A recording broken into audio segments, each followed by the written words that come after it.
Dr. Samantha Chen stared at the oscilloscope, her eyes wide with disbelief. The signal was unlike anything she had ever seen before, a complex, rhythmic pattern that defied natural explanation. After years of searching the cosmos for signs of extraterrestrial intelligence, SETI had finally struck gold. "Holy shit," she whispered, her hand trembling as she reached for her phone. "We need to call everyone. Now." Within hours, the observatory was buzzing with activity. Scientists from various disciplines pored over the data, arguing theories and possibilities. The signal originated from a star system 40 light-years away, and its complexity left no doubt. This was an artificial transmission. As news of the discovery spread, governments worldwide scrambled to respond. The UN Security Council convened an emergency session, and militaries across the globe went on high alert. Humanity had dreamed of this moment for centuries, but now that it had arrived, fear and uncertainty gripped the planet. Dr. Chen found herself thrust into the spotlight, testifying before world leaders and explaining the significance of the discovery to a terrified public. "We don't know their intentions," she repeatedly stressed, "but we need to be prepared for any possibility." In the months that followed, Earth witnessed an unprecedented surge in scientific and technological development. Resources poured into space research and defense initiatives. It was during this frenzy of innovation that Dr. Aidan Nakamura, a brilliant but eccentric physicist, stumbled upon an idea that would change the course of human history. Nakamura's breakthrough came from an unlikely source, his toddler's tantrum. As he watched his son scream and flail, disrupting everything around him, a thought struck him. What if they could create a weapon that didn't destroy, but simply disrupted? Working tirelessly in his lab, Nakamura developed what he called the Harmonic Resonance Disruptor, HRD. The device emitted a complex series of frequencies that interfered with the molecular bonds of matter, causing temporary instability without permanent damage.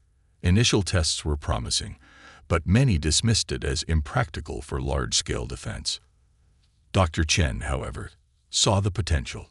She reached out to Nakamura, and together they refined the HRD, scaling it up and integrating it with existing defense systems. They presented their work to military brass and government officials, who were initially skeptical. "You want us to fight an alien invasion with sound waves?" General Harrison scoffed during one presentation.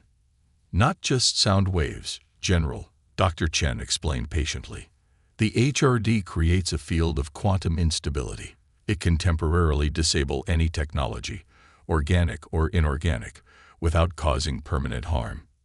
Despite the skepticism, the potential for a non-destructive defensive weapon was too tempting to ignore. Funding poured in, and soon HRD arrays were being constructed around major cities and strategic locations worldwide. As Earth prepared for the unknown, Dr. Chen couldn't shake a nagging worry. The alien signal had ceased shortly after its discovery, leaving humanity in the dark about the intentions of their cosmic neighbors. Were they peaceful explorers, or something more sinister? Little did they know, the answer was rapidly approaching from the depths of space. First contact.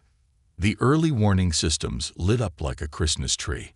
Massive objects were decelerating at the edge of the solar system, an armada of ships, their size and number beyond anything humanity had prepared for. As panic gripped the planet, world leaders convened to coordinate Earth's response. The alien fleet's trajectory left no doubt. They were headed straight for Earth, and their intentions didn't seem friendly. Dr. Chen and Dr. Nakamura worked frantically to fine-tune the HRD network. "We never tested it against alien technology," Nakamura muttered, dark circles under his eyes from sleepless nights. "We don't know if it'll work." "It has to," Chen replied grimly. "It's all we've got." The first alien ships entered Earth's atmosphere 2 weeks later. Sleek, obsidian vessels that seemed to absorb light rather than reflect it. They positioned themselves above major cities, their presence a looming threat that sent waves of terror through the population. When the attack came, it was swift and merciless. Energy beams lanced down from the ships, vaporizing buildings and military installations. Conventional weapons proved useless, their missiles and shells absorbed or deflected by advanced shielding technology.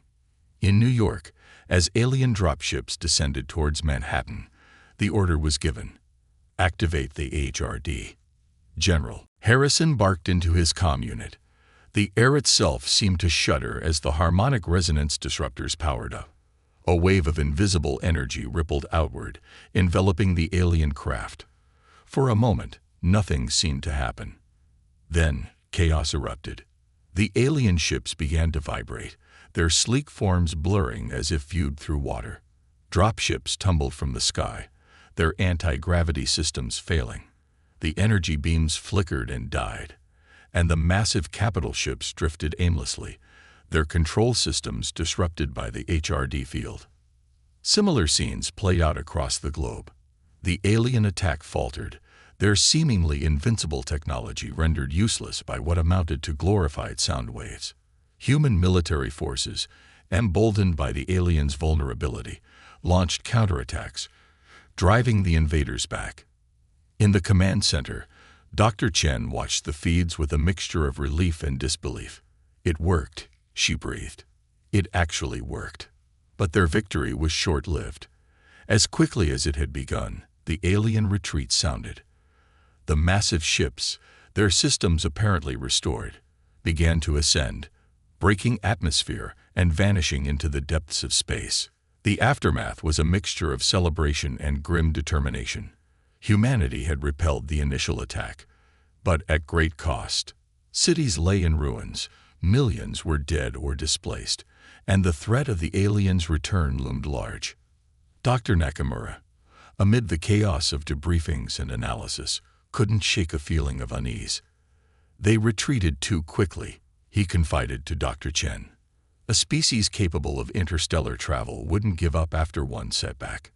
Chen nodded, her face etched with worry. You're right. This was just a test. They'll be back, and next time, they'll be prepared for the HRD. As the world began to rebuild, a new era of vigilance and preparation dawned. The HRD technology was refined and expanded, integrated into everything from personal devices to orbital defense platforms. Humanity knew it had been granted a reprieve, but the real battle was yet to come. In labs and military installations across the globe, scientists and strategists worked tirelessly to understand the alien technology and develop new defenses. The signal that had first alerted Earth to the aliens' existence was analyzed endlessly, hoping to glean any information that might give humanity an edge. Dr. Chen, hailed as one of the saviors of Earth, found herself at the forefront of these efforts. But as she pored over data and coordinated research teams, a question nagged at her. What drove these aliens to conquest? Was there a way to communicate, to find a peaceful resolution? As if in answer to her unspoken question, the deep space monitoring stations picked up a new signal. The aliens were broadcasting again, and this time, the message was clear. We are the Xorcath. You have surprised us, humans, but your defiance is futile. Prepare yourselves. We will return, and we will not be merciful. The countdown to humanity's greatest test had begun: adaptation. In the 5 years following the failed Xorcath invasion, Earth underwent a transformation unlike anything in its history. The threat of alien conquest hung over humanity like a sword of Damocles, driving unprecedented cooperation and technological advancement. Dr. Samantha Chen, now heading the Global Defense Initiative, GDI, stood before a holographic display of the solar system. Red markers indicated the growing network of early warning satellites and defense platforms stretching to the outer planets. The Lagrange point stations are online, her assistant reported. We'll have at least a week's warning if the Xorcath return on the same vector. Chen nodded, her face grim. It won't be the same vector. They're not stupid. The door hissed open, admitting Dr. Nakamura. The years had added streaks of gray to his hair, but his eyes still sparkled with the same manic energy. Sam, you need to see this, he said, gesturing excitedly with a tablet. The holographic display shifted, showing a microscopic view of what looked like circuitry. "Is this?" Chen began, her eyes widening. Nakamura nodded. "XOR Cath Tech. We finally cracked it. Their systems operate on principles similar to our quantum computers, but with a twist. They use a form of entanglement we haven't seen before." "How does this help us?" Chen asked, her mind racing with possibilities. "We can adapt the HRD," Nakamura explained. "Make it more targeted, more effective. Instead of a broad-spectrum disruption, we can tailor it specifically to their technology." As the scientists discussed the implications, alarms blared throughout the facility. Chen's comm unit crackled to life. "Doctor, we're picking up anomalies at the edge of the Kuiper Belt. Multiple objects, moving fast." Chen's blood ran cold. "They're early. How long?" "At current speeds, 72 hours until they reach Earth orbit." The next 3 days were a blur of activity. Military forces worldwide mobilized, civilians were evacuated to hardened shelters, and the GDI worked around the clock to implement Nakamura's upgrades to the HRD network. As the XOR-CAF fleet entered the inner solar system, humanity held its breath. The alien armada was even larger than before, with new ship designs that seemed to ripple and shift, defying visual tracking. The first shots were fired near Mars. Earth's defense platforms engaged, their weapons seeming to slide off the aliens' advanced shielding. But as the HRD network activated, something unexpected happened. Instead of the general disruption seen in the first invasion, the XOR-CAF ships began to behave erratically. Some spun out of control, while others fired weapons at random vectors, taking out their own support craft. In the GDI command center, Chen watched the battle unfold with a mixture of hope and trepidation. "It's working better than we anticipated," she murmured. Nakamura nodded, his eyes glued to the sensor readings. "The targeted disruption is causing cascading failures in their systems. It's like their ships are going haywire." But the XOR-CAF were nothing if not adaptable. As the battle neared Earth orbit, new ships emerged from the alien fleet. These vessels seemed unaffected by the HRD, their surfaces covered in a strange, shimmering material. "They've developed some kind of insulation," Nakamura growled in frustration. "We need to boost the power, find a frequency that can penetrate." As the new XOR-CAF ships began to lay waste to Earth's orbital defenses, Chen made a desperate decision. "Divert all power to the HRD network. Everything we've got, from the planetary grid to the orbital platforms." One massive pulse. Warnings blared as power systems worldwide went into overdrive. The HRD emitters glowed white-hot, many burning out from the strain. But as the pulse washed over the alien fleet, the effect was immediate and devastating. The shimmering insulation on the XOR-CAF ships bubbled and peeled away. Vessels tumbled out of formation, their systems in chaos. Even the massive command ships were not immune, their hulls distorting as if melting. For the second time, humanity had repelled the XOR-CAF invasion, but the cost was severe. Much of Earth's infrastructure lay in ruins, its power grid on the verge of collapse. The orbital defense network was all but destroyed. As the dust settled and the cleanup began, Chen and Nakamura knew that this victory, too, was temporary. The XOR-CAF would be back, and next time, they would be even more prepared. "We can't keep playing defense," Chen said, her voice heavy with the weight of command. "We need to take the fight to them." Nakamura nodded, his mind already racing with ideas. "I think I know how we can do it, but it's going to be risky." As they began to plan humanity's next move, a chilling realization set in. The war with the XOR-CAF was far from over. It had only just begun. Counterattack. The mood in the war room was tense as Dr. Chen laid out the plan. Holographic displays showed the proposed flight path of humanity's boldest mission yet, a strike at the heart of the XOR-CAF empire. Operation Trojan Horse. Chen began, her voice steady despite the enormity of what she was proposing. A small, elite team will infiltrate Xorkath space using a captured and modified alien vessel. Their objective: to deploy an advanced version of the HRD directly on the Xorkath homeworld. Murmurs rippled through the assembled military and scientific leaders. It was audacious, perhaps even foolhardy. But after 2 invasions and countless lives lost, humanity was ready to take the fight to the enemy. Dr. Nakamura stepped forward, gesturing to a schematic of a device that looked like a cross between a satellite and a gyroscope. This is the Quantum Harmonic Oscillator, or QHO.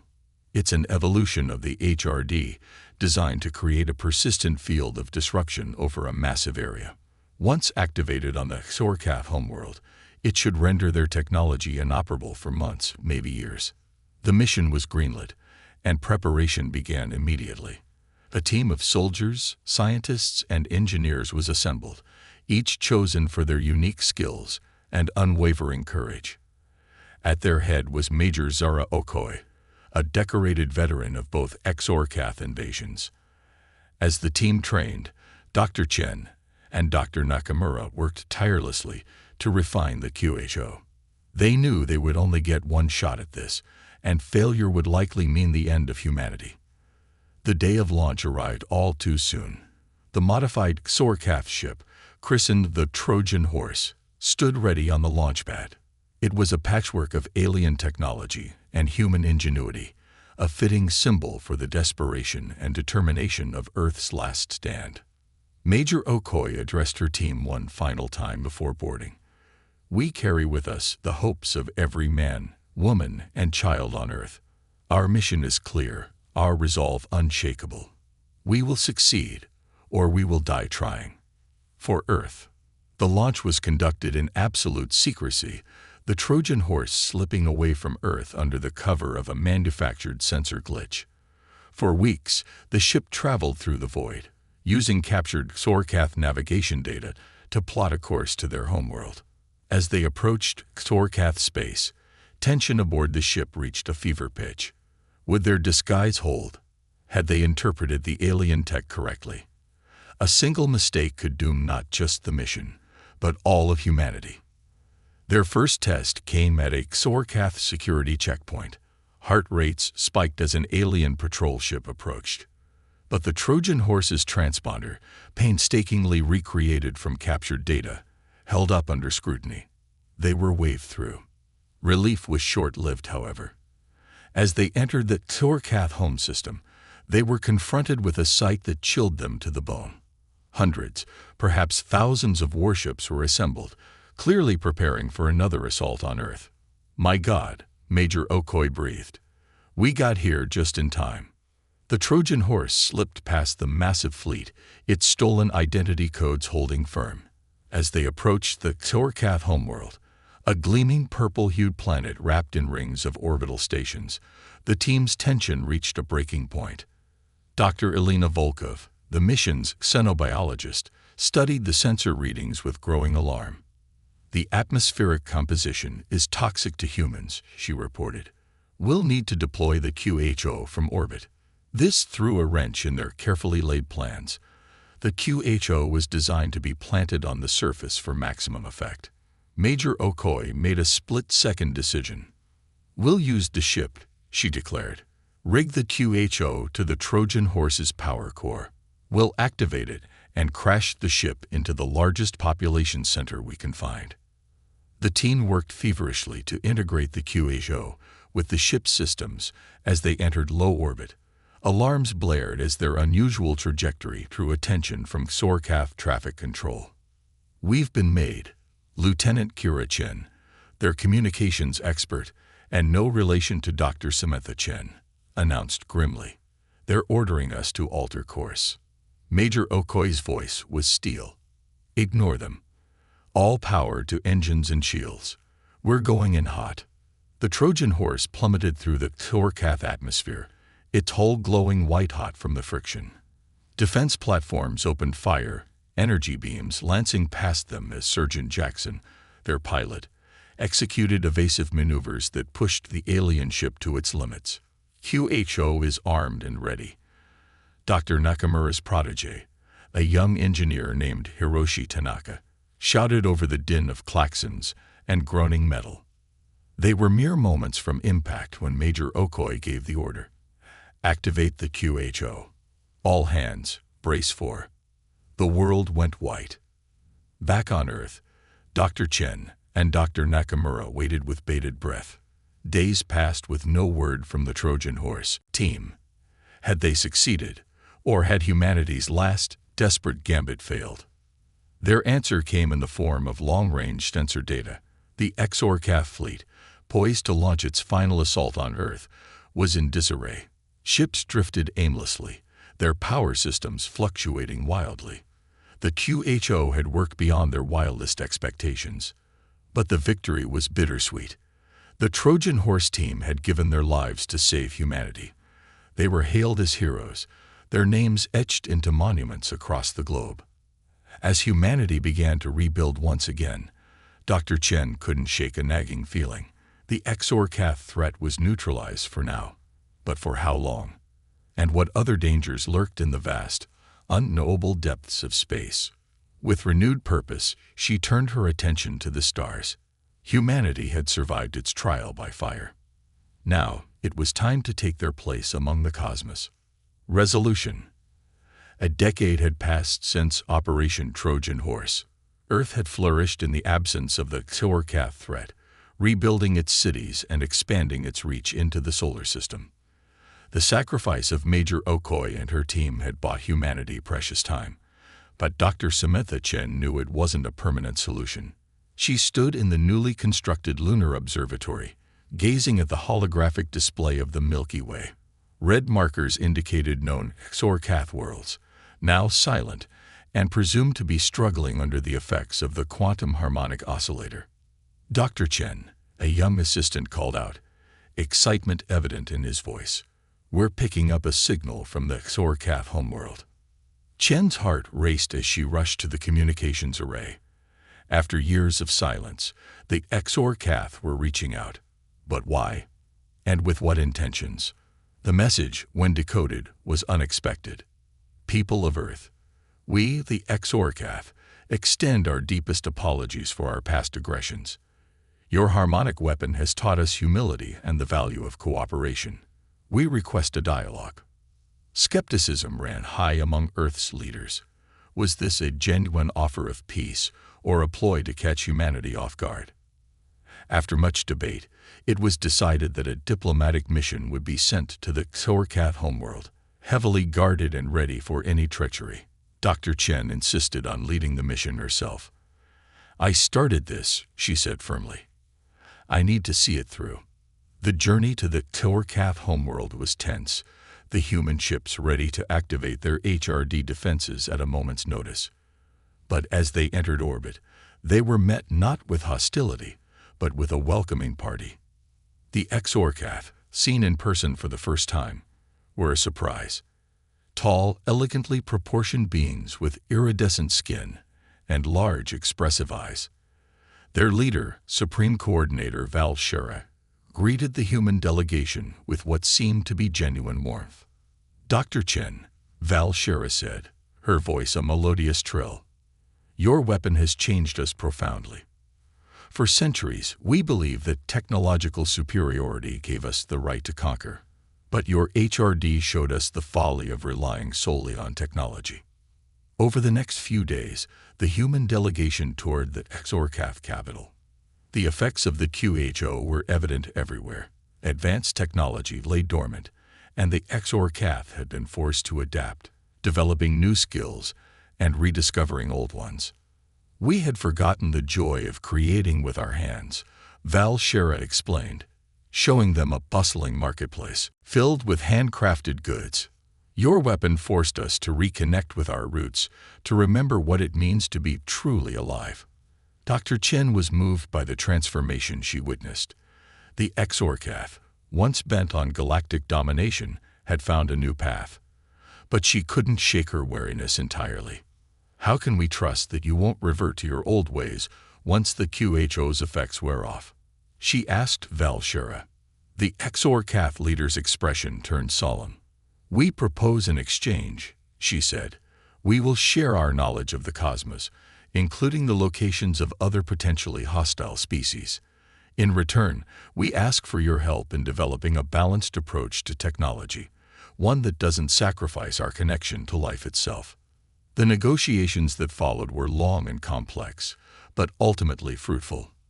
A treaty was signed, establishing not just peace between humans and XORCAF, but a framework for cooperation and mutual defense. As the human delegation prepared to return to Earth, Dr. Chen found herself reflecting on the strange journey that had led to this moment.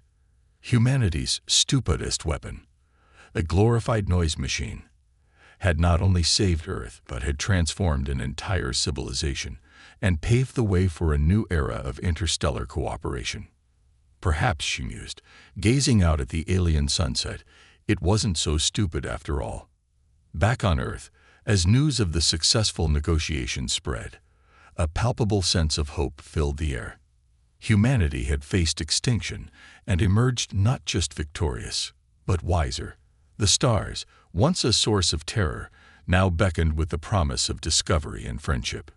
Dr. Chen, standing before the United Nations, delivered a speech that would be remembered for generations. "We stand at the dawn of a new era.